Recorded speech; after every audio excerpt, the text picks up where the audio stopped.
नमस्कार, आप देख रहे हैं जोहार झारखंड। मैं हूं आपके साथ विभा उपाध्याय। झारखंड का आदेश आने में अब चंद घंटों का समय ही बचा हुआ है, लेकिन उससे पहले सभी राजनीतिक दलों के अपने अपने जीत के दावे हैं। एनडीए का दावा है कि मोदी मैजिक से झारखंड में कमल खिलने वाला है, तो इंडी गठबंधन कह रहा है झारखंड का नारा हेमंत दोबारा।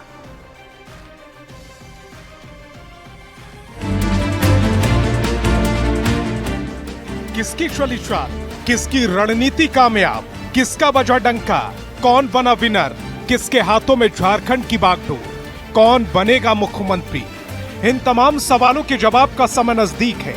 जब सिक्योरिटी रूम से बाहर आएगी ईवीएम और फिर किसकी चमकेगी किस्मत, कौन बनेगा विनर, ये चंद घंटों बाद सबको मालूम पड़ जाएगा। लेकिन उससे पहले सभी पार्टी के नेताओं की पेशानी पर पसीना है और जुबान पर जीत का दावा। पूरे झारखंड में एनडीए की सरकार बनने जा रही है और पूरे झारखंड में कमल फूल खिलने वाला है। हमें पूरी आशा और विश्वास है कि ये 6 विधानसभा की जितनी सीटें हैं हम माननीय मुख्यमंत्री हेमंत सोरेन को सौंपने जा रहे हैं। ये दावा सिर्फ धनबाद तक सीमित नहीं है। रांची विधानसभा सीट से बीजेपी प्रत्याशी सीपी सिंह तो जीत के प्रति इतने आश्वस्त हैं कि न्यूज 18 के कैमरे पर जीत वाला सर्टिफिकेट लेने पंडरा जाने का दम भर रहे हैं। झारखंड के अंदर जो 2 चरण में मतदान हुआ है, दोनों चरण के मतदान को यदि मैं एनालिसिस करता हूं तो ऐसी स्थिति में भारी बहुमत से भारतीय जनता पार्टी अपने सहयोगी के साथ जीतने जा रही है और झारखंड में सरकार बनाने जा रही है। नतीजों से पहले सबका अपना गणित, सबके अपने दावे, लेकिन रिजल्ट का नतीजा किसके पक्ष में आएगा और किसको मायूसी दिलाएगा, बस कुछ घंटों का इंतजार, फिर सब मालूम पड़ जाएगा कि झारखंड में कमल खिला या धनुष कमान चला। रांची से न्यूज 18 संवाददाता संजय कुमार सिन्हा और धनबाद से संवाददाता संजय गुप्ता की रिपोर्ट।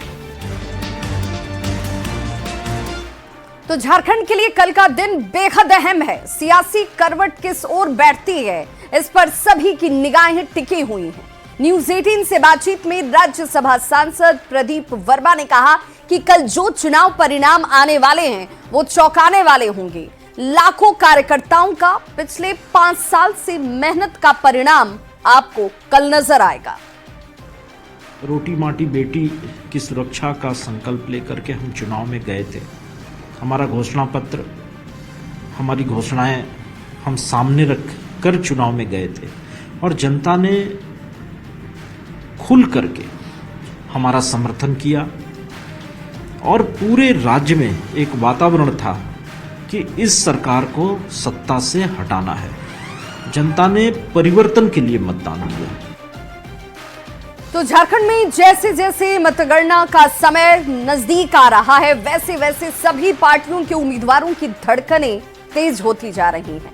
कांग्रेस को तो पार्टी में टूट का ही डर सताने लगा है और इसीलिए कांग्रेस आला कमान की ओर से सभी उम्मीदवारों को रांची पहुंचने के आदेश जारी कर दिए गए ताकि बीजेपी किसी भी उम्मीदवार पर डोरे न डाल पाए। इधर चुनाव संपन्न हुए, उधर नतीजों का काउंटडाउन शुरू हो गया तो कांग्रेस को टूट का डर सताने लगा। मतगणना की तैयारियों के बीच ही कांग्रेस उम्मीदवारों को रांची पहुंचने का निर्देश जारी हुआ है। उम्मीदवारों को एकजुट रखने की कोशिश की जा रही है। नहीं, देखिए, ये कोई दिशा निर्देश नहीं दिया गया है, बल्कि एक स्वाभाविक प्रक्रिया है ये कि जो विधायक विनर होते हैं, जो विधायक जीत हासिल करते हैं, वो अपने क्षेत्र में अपने मतदाताओं से मिल करके विजय जुलूस निकाल के खुशी का इजहार करके लड्डू मिठाई खा करके वो राजधानी आ जाते हैं। हालांकि कांग्रेस प्रदेश महासचिव राकेश सिन्हा ने ऐसे किसी निर्देश से इनकार किया है। उनका दावा है कि बीजेपी में इस बार टूट होगी और नया रिकॉर्ड बनेगा। भारतीय जनता पार्टी और कुछ लोग ये डाला करते हैं कि कांग्रेस में ही टूट होगी। कांग्रेस में टूट क्यों होगी? भारतीय जनता पार्टी में टूट क्यों नहीं हो सकती? रिजल्ट आने में अब ज्यादा समय नहीं है, लेकिन सियासी पार्टियों की धड़कनें जरूर दोगुनी रफ्तार पकड़े हुए हैं। ऐसे में कांग्रेस की चिंता ये बता रही है कि झारखंड में फाइट एकदम टाइट है। रांची से न्यूज़ 18 के लिए संवाददाता अविनाश की रिपोर्ट। तो झारखंड में विधानसभा चुनाव के परिणाम शनिवार को आने हैं और चुनावी शहमात के खेल में इस बार महिला मतदाताओं पर सबकी निगाहें टिकी हुई हैं। पर अगर पुरुषों की बात करें तो पुरुषों के मुकाबले महिलाओं के अधिक मतदान प्रतिशत ने सत्ता पक्ष से लेकर विपक्ष की धड़कन को बढ़ा दिया है। सवाल ये कि आखिर किसको मिला है झारखंड की आधी आबादी का आशीर्वाद।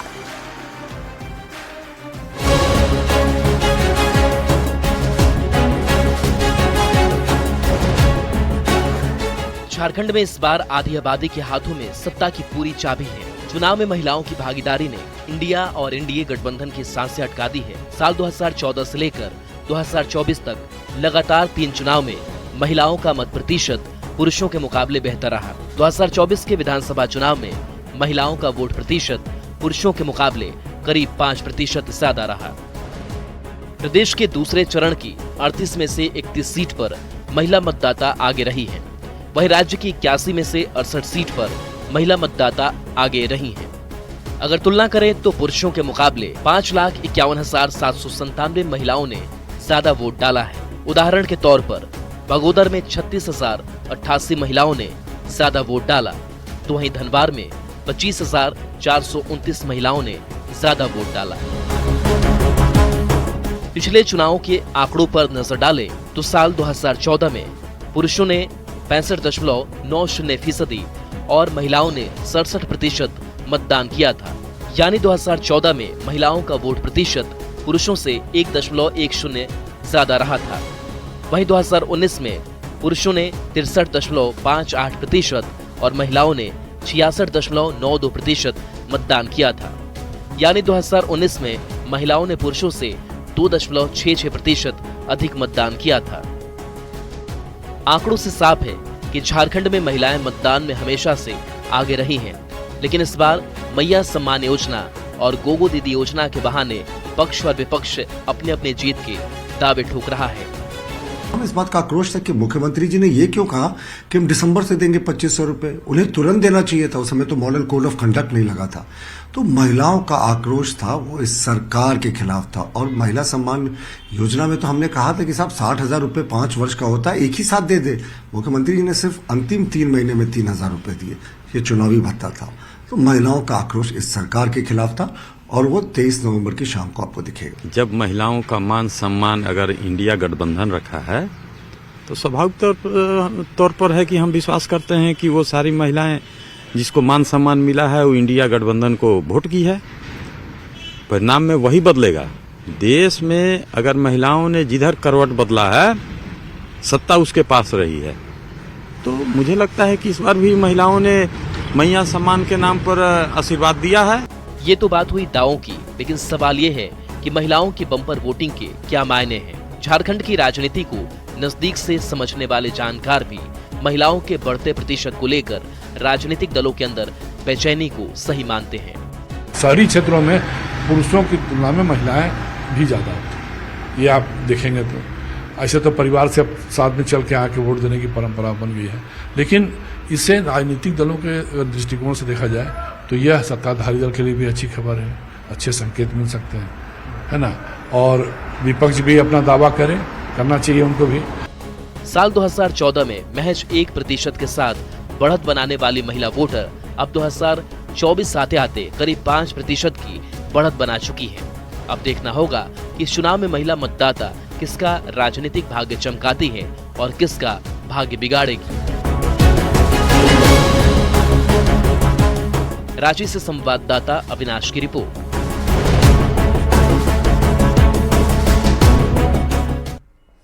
तो बस चंद घंटे और वोटों की गिनती के लिए काउंटडाउन की शुरुआत। मतगणना के लिए जिला प्रशासन ने हालांकि पूरी तैयारी कर ली है और सभी काउंटिंग सेंटर पर सुरक्षा के कड़े इंतजाम हैं।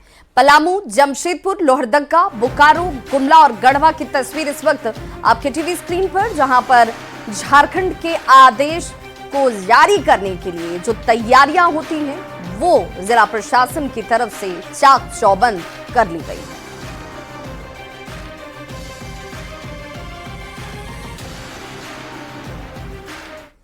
तो झारखंड विधानसभा चुनाव की काउंटिंग कल सुबह 8 बजे से शुरू होगी। मतगणना को लेकर मुख्य निर्वाचन पदाधिकारी के रवि कुमार ने कहा कि सारी तैयारियां कर ली गई हैं और काउंटिंग सेंटर पर सुरक्षा के सख्त और पुख्ता इंतजाम किए गए हैं।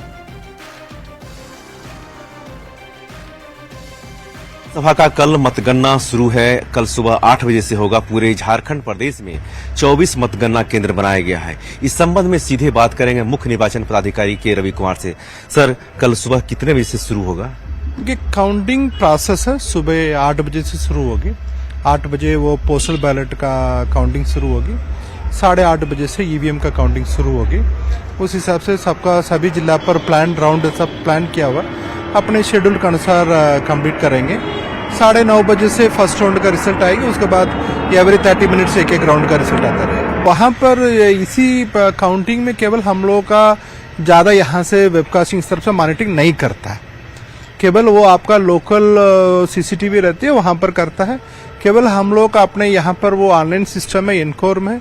एनकोर में डेटा एंट्री किया जा रहा है, ट्रेंड कैसा चल रही है, कहाँ पर है, उसी तरफ से मॉनिटरिंग करेंगे। यहाँ से हम लोग को सीसीटीवी के माध्यम से, इंटरनेट के माध्यम से हम लोग मॉनिटर नहीं करता है। केवल एनकोर के माध्यम से वो डेटा एंट्री वही मॉनिटरिंग करता है। कहाँ पर हम लोग का वो इश्यूज आ रही है, वहाँ पर फोन से बात करता है। तो रांची की पंडरा बाजार समिति कल जिले की 7 विधानसभा सीटों के उम्मीदवारों की किस्मत का फैसला सुनाने जा रही है। काउंटिंग को लेकर तैयारियां पूरी हो चुकी हैं। सभी 7 विधानसभा सीटों के लिए अलग अलग मतगणना कक्ष बनाए गए हैं। पंडरा मतगणना स्थल से ज्यादा जानकारी दे रहे न्यूज़ 18 संवाददाता संजय कुमार सिन्हा। रांची का पंडरा मतगणना के लिए बिल्कुल है तैयार। 15 अक्टूबर को झारखंड विधानसभा चुनाव की घोषणा के बाद 38 दिनों के बाद अब फैसले की तारीख आ गई है और कल रांची का पंडरा रांची जिले के 7 विधानसभा क्षेत्रों के फैसलों को सुनाने जा रहा है। रांची, हटिया, कांके, मांडर, खिजरी, सिल्ली और तमाड़ तमाम विधानसभा क्षेत्रों के यहाँ पर देख सकते हैं कि यहाँ पर हर राउंड में गिनती होगी और सबसे पहले कह सकते हैं कि जो बैलेट है, जो पोस्टल बैलेट है, उसकी गिनती होगी। 8 बजे मतगणना शुरू हो जाएगी और आप देख सकते हैं कि आपके सामने ठीक कैमरे पर देख रहे हैं कि मतगणना कक्ष तमाड़, यानी यहाँ पर तमाड़ ऐसे तमाम विधानसभा क्षेत्रों के अलग अलग पॉकेट बनाए गए हैं और हर पॉकेट में समझ जाइए कि यहाँ पर हर राउंड में गिनती होगी। सबसे ज्यादा जो गिनती होगी वो हटिया से है, जहाँ 23 राउंड तक गिनती चलेगी। उसके बाद कांके और फिर राजधानी रांची विधानसभा की बात करें तो यहाँ पर 19 राउंड में गिनती होगी। कुल मिलाकर 5:30 बजे जो ईवीएम का सील खोल दिया जाएगा। ईवीएम को जो मतगणना कक्ष है वहां लाया जाएगा। 6:30 बजे तमाम मतगणना से जुड़े तमाम कर्मियों को अपने जो ड्यूटी है अपने टेबल पर पहुंच जाना है। अगर 7 बजे तक कोई अगर मतगणना कर्मी अपने टेबल पर नहीं पहुंचते हैं तो फिर समझ जाइए कि 7 बजे दूसरे की ड्यूटी लगा दी जाएगी। लेकिन पंडरा 5 साल बाद फिर तैयार है अपने उसी अंदाज के साथ प्रत्याशियों के पक्ष में अपने फैसला सुनाने के लिए। कुल मिलाकर समझ आइए कि आज की रात बेहद अहम है। कह सकते हैं कि आज की रात जो है यही रात अंतिम, यही रात भारी, करवटों में गुजरेगी आज की रात सारी। कैमरामैन अपू पाठक के साथ संजय कुमार सिन्हा, न्यूज़ 18 रांची। तो मतगणना को लेकर हजारीबाग के बाजार समिति में सभी तैयारियां पूरी हो चुकी हैं। सभी ईवीएम स्ट्रांग रूम में सुरक्षित रखे गए और सुरक्षा को लेकर त्रिस्तरीय सुरक्षा बल की भी तैनाती सुनिश्चित की गई है। 4 विधानसभा सीट के लिए अलग अलग काउंटिंग हॉल और प्रवेश द्वार बनाए गए हैं। झारखंड विधानसभा का जो चुनाव है वो संपन्न हुआ है और कल 23 नवंबर को जो है मतगणना होनी है। हजारीबाग के बाजार समिति को मतगणना केंद्र बनाया गया और आपको बताते चले कि हजारीबाग के मांडू, बरकट्ठा, बरही और हजारीबाग विधानसभा क्षेत्र का जो ईवीएम मशीन है इसी मतगणना केंद्र में रखा हुआ है। हम कह सकते हैं कि अभी जो ईवीएम मशीन है वो त्रिस्तरीय सुरक्षा के बीच जो है वो रखी गई है। पिछले कई दिनों से जो है यहाँ पर सुरक्षा कर्मी तैनात नजर आ रहे होंगे और कल की जो तैयारी है यानी कल जो मतगणना होनी है उसको लेकर सभी तैयारियां जिला प्रशासन के द्वारा जो है वो पूरी कर ली गई है। इसके साथ ही जो कल मतगणना में जो कर्मी शामिल होंगे उनको जो है ट्रेनिंग भी दिया जा चुका है और कल जो है अगले सुबह यानी 8 बजे से जो है यहाँ पर मतगणना की जो कार्य है वो किया जाएगा। सबसे पहले की अगर बात कर ले तो पहले बैलेट पेपर की गिनती होनी है और उसके बाद जो है ईवीएम मशीन के द्वारा मतों का जो है वो गणना किया जाएगा। सुशांत सोनी, न्यूज 18, हजारीबाग। कल मतगणना है हमारे यहाँ चार विधानसभा क्षेत्र का यहाँ मतगणना होनी है। उसके लेके हम लोग तैयारी पूरी तरह से तैयार हैं और स्वस्थ हैं। जैसे अभी जो ये बाजार समिति है वहाँ पर 3 लेयर का हम लोग सुरक्षा लगाए हुए हैं ईवीएम की सुरक्षा में। कल सुबह 8 बजे से मतगणना की प्रक्रिया शुरू होगी। सबसे पहले पोस्टल बैलेट्स की काउंटिंग शुरू की जाएगी और आधे घंटे बाद यानी 8:30 बजे से ईवीएम्स की काउंटिंग शुरू की जाएगी। 4 हॉल्स बनाए गए हैं विधानसभा चारों के लिए, बरकट्ठा, बरही, हजारीबाग और मांडू। इन 4 विधानसभा के लिए अलग अलग हॉल्स बनाए गए हैं। हर हॉल में सफिशिएंट नंबर ऑफ टेबल्स हैं बूथ्स के हिसाब से, किसी में 22, किसी में 21, किसी में 23। तो पश्चिम सिंहभूम की 5 विधानसभा सीटों के लिए चाईबासा के महिला कॉलेज परिसर में मतगणना होने वाली है और मतगणना केंद्र में त्रिस्तरीय सुरक्षा व्यवस्था सुनिश्चित की गई है। कोल्हान के कमिश्नर, डीआईजी, डीसी और एसपी ने मतगणना केंद्र में तैयारियों का जायजा लिया आज और साथ ही सुरक्षा व्यवस्था को लेकर अधिकारियों और पुलिसकर्मियों के साथ बैठक कर दिशा निर्देश दिए गए। ज्यादा जानकारी दे रहे हैं संवाददाता रूपेश प्रधान। सिंहभूम जिला के 5 विधानसभा क्षेत्रों के लिए कल जो मतगणना होगी उसके लिए चाईबासा का महिला कॉलेज परिसर को मतगणना केंद्र बनाया गया है। आप यहां देख रहे हैं मतगणना के लिए तमाम यहां तैयारियां पूरी हो चुकी है और मतगणना स्थल जो ये है महिला कॉलेज चाईबासा परिसर, यहां सुरक्षा के तमाम व्यवस्था किए गए हैं और 3 लेयर सुरक्षा यहां पर व्यवस्था की गई है। यहां जो जिले के वरीय पदाधिकारी हैं वे भी आज तैयारियों का पूरी तरह जायजा ले रहे हैं। कोल्हान कमिश्नर के अलावा डीसी, एसपी, डीआईजी अधिकारियों के द्वारा आज यहाँ पर जो पुलिस पदाधिकारी और अन्य पदाधिकारी हैं उनके साथ बैठक कर उन्हें दिशा निर्देश भी दिया गया और कल जो मतगणना होगी उसके लिए तमाम जो तैयारियां हैं उसकी समीक्षा की गई। तो कल मतगणना के लिए यहाँ तमाम तैयारियां पूरी हो चुकी है और कल 5 विधानसभा क्षेत्रों का यहाँ मतगणना होगी। रूपेश प्रधान, न्यूज 18, चाईबासा। गणना का तैयारी हम लोग कर लिए हैं। 6 विधानसभा है ना, 5 विधानसभा का हम लोग अच्छे से तैयारी कर लिए हैं और उसके संबंध में जो भी हम लोग काउंटिंग सुपरवाइजर, काउंटिंग जो भी हैं उन सबको ट्रेनिंग दे दिए हैं। साथ ही विधि व्यवस्था में जो हमारे मजिस्ट्रेट हैं, हमारे पुलिस पदाधिकारी हैं, सभी को हम लोग अच्छे से ट्रेनिंग दे दिया है। तो यहाँ पे 3 लेयर सिक्योरिटी रहेगी जिसमें सीआरपीएफ की कंपनी, उसके अलावा जो स्टेट पुलिस की टीम्स और जिला बल की जो टुकड़ी है उनका भी उपयोग किया जाएगा। तो पलामू में 5 विधानसभा सीट के लिए हुए मतदान को लेकर प्रत्याशियों के प्रतिनिधि ईवीएम पर 24 घंटे नजर रखे हुए हैं। बता दें कि मेदिनीनगर के जीएलए कॉलेज परिसर को स्ट्रांग रूम बनाया गया। मौके से ज्यादा जानकारी दे रहे हैं न्यूज 18 संवाददाता नीलकमल। निगरानी रख रहे हैं, लेकिन दूसरी ओर अगर हम बात करें सभी प्रत्याशियों के, तो उनका जो ईवीएम में भाग का फैसला जो बंद हुआ है उस पर निगरानी उनके लोग कैसे कर रहे हैं वो तस्वीर में दिखाने की कोशिश करूंगा। ये डाल्टनगंज का जीएलए कॉलेज परिसर में ये हॉल में आप देख सकते हैं कि अलग अलग विधानसभा क्षेत्र के प्रत्याशियों के लोग यहाँ पे सीसीटीवी के माध्यम से, कैमरे के माध्यम से आप देख सकते हैं कि जो ईवीएम है उस पर निगरानी रख रहे हैं। अमरेश कुमार सिंह के तरफ से ईवीएम मशीन का निगरानी बजट गृह में कर रहा हूँ। 2 आदमी है, 24 घंटा रहता हूँ, पारापरी खाना भी जाता हूँ। यहाँ कोई तरह के गड़बड़ ना हो इसके प्रशासन की ओर से क्या मतलब सहायता मिल रही है? यहाँ प्रशासन अपना ड्यूटी दे रही है, हम लोग अपना ड्यूटी दे रहे हैं। कोई तरह के प्रशासन अभी तक कोई गड़बड़ी कोई सूचना नहीं? कोई सूचना नहीं है। किस विधानसभा से? हम विश्रामपुर विधानसभा, अनिल कुमार मेहता बीएसपी कार्यकर्ता मैं हूँ। अजन मेहता की तरफ से मैं बजट गृह पर निगरानी करने आया हूँ। और लेकिन कितना टफ काम है 24 घंटे। एक दिन बीतने का मतलब 1 महीना हम लोग को लग रहा है कि 1 महीना बीत रहा है। इसलिए 24 घंटा जगना है, खाना पीना यही खाना है, थोड़ा इस गिरा में एक चीज हम लोग का कमी हुआ कि सब बाथरूम का हम लोग का थोड़ा प्रॉब्लम हुआ, बाकी हम लोग का कोई तो वो नहीं है। जो भी गाड़ी आती है उसका भी हम लोग निगरानी करते हैं। अभी जो एलसीडी लगे हुए हैं उसमें पांचों विधानसभा के जो ब्रजगृह में जो ईवीएम रखे गए हैं वो डिस्प्ले में नजर आ रहे हैं और प्रॉपर उनके प्रतिनिधि जो है वो यहाँ पे नजर रखे हुए हैं। नीलकमल, न्यूज 18 पलामू। तो इस बुलेटिन में बस इतना ही, लेकिन न्यूज 18 बिहार झारखंड पर खबरों का सिलसिला लगातार जारी है।